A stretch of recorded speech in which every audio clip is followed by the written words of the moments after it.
عامر ضیاء صاحب، یہ جو بیانات آئے مولانا صاحب کے، جب انہوں نے کہا کہ عدم اعتماد ہم نہیں چاہتے تھے، یہ تو پیپلز پارٹی نے آخری وقت میں ہمارے ساتھ دھوکہ کیا، کم و بیش ان کے یہ الفاظ ہیں جو میں نے اپنے الفاظ میں بیان کیے. بلاول صاحب آج ان کو جواب دیتے ہوئے کہتے ہیں کہ جناب اگر عدم اعتماد جو تھا وہ جماعتوں کے ووٹ کے بغیر کامیاب نہیں ہو سکتا تھا، اگر آپ اس پہ اتفاق نہیں کرتے تھے تو آپ ووٹ نہ ڈالتے، پھر ہم الیکشن کی طرف چلے جاتے.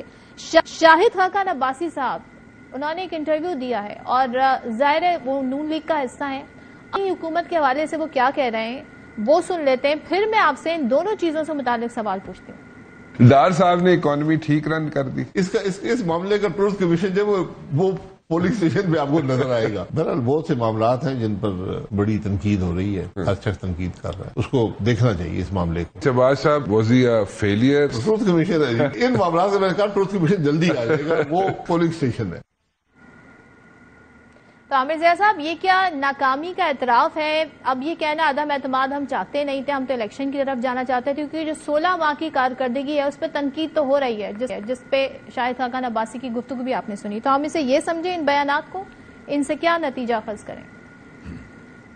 آپ کا تھاٹس ہیں، سیکنڈ تھاٹس ہیں. آپ اس کو یہ مت لیں کہ اس کی وجہ سے جو ہے پی ڈی ایم کی جماعتوں میں یا جو حکومت جو ماضی کی رہی ہے اس کی جماعتوں کے درمیان کوئی ایسے اختلافات پیدا ہو گئے کہ دوبارہ وہ برج نہیں ہو سکتے. ہمیں یہ سمجھنا چاہیے کہ یہ جو مولانا فضل الرحمان صاحب ہیں، بڑے زیرک سیاستدان ہیں، ان کی بڑی دوستی ہے، بڑے گہرے تعلقات ہیں ان کے آصف علی زرداری صاحب سے.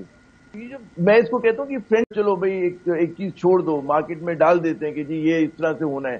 ورنہ یہ جو بلاول صاحب نے کہا کہ ذمہ داری ظاہر ہے کہ یہ کوئی دودھ پیتے بچے تو نہیں ہیں، تمام لوگوں کی اجتماعی ذمہ داری تھی. ٹھیک ہے، پیپلز پارٹی نے تجویز دی، لیکن آپ لوگوں نے اس تجویز کو مانا.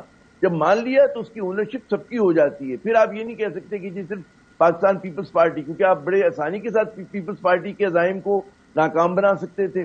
آپ وہ کیونکہ بڑا مطلب ہے اگر کچھ ایک دو الائز جو ہیں الگ ہو جاتے تو کیسے کامیاب ہوتی تحریک عدم اعتماد جو تھی. یہ بات سمجھنے کی ہے کہ یہاں پہ یہ فرینڈلی فائر ہو رہا ہے، کیونکہ وہ ایک اور نیریٹو بھی بلڈ کر رہے ہیں مولانا صاحب کی. جناب انتخابات نہیں ہو سکتے، اتنی بدامنی کی صورتحال بری ہو گئی ہے، اتنا حالات برے ہو چکے ہیں. وہ بھول جاتے ہیں کہ 2007 میں 8 میں اس سے کہیں زیادہ پرتشدد اور دہشت گردی کے واقعات ہو رہے تھے. لیکن کیونکہ آج ان کی پوزیشن نہیں ہے کہ عوام میں جا کر جو ہے کوئی متاثر کن مہم چلا سکے. میں یہ نہیں کہہ رہا کہ وہاں پر دہشت گردی کا چیلنج نہیں ہے، لیکن دہشت گردی کا چیلنج تو 2008 میں بھی تھا اور 13 کے انتخابات میں بھی تھا.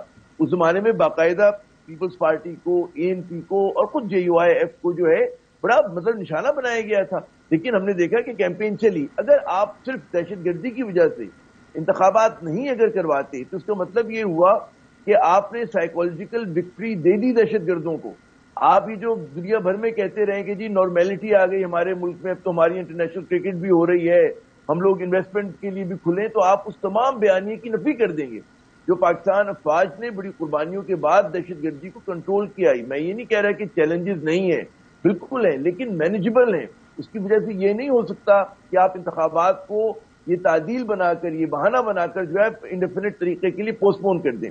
دوسری بات میں آپ سے صرف یہ کہوں گا کہ ٹھیک ہے ابھی آپ کو نظر آ رہا ہے کہ جی ذرا سا مطلب ہے کہ بیانات کے اندر ربط نہیں ہے تمام جماعتوں کے، لیکن اگر آپ ایک بڑی پکچر دیکھیں گے تو جتنی بھی ماضی جو بھی 16 ماہ گورنمنٹ رہی ہے، نون لیگ لیڈ گورنمنٹ جو تھی، اس کی تمام جماعتوں کو کوئی پرابلم نہیں ہے ہائیبرڈ ریجیم سے.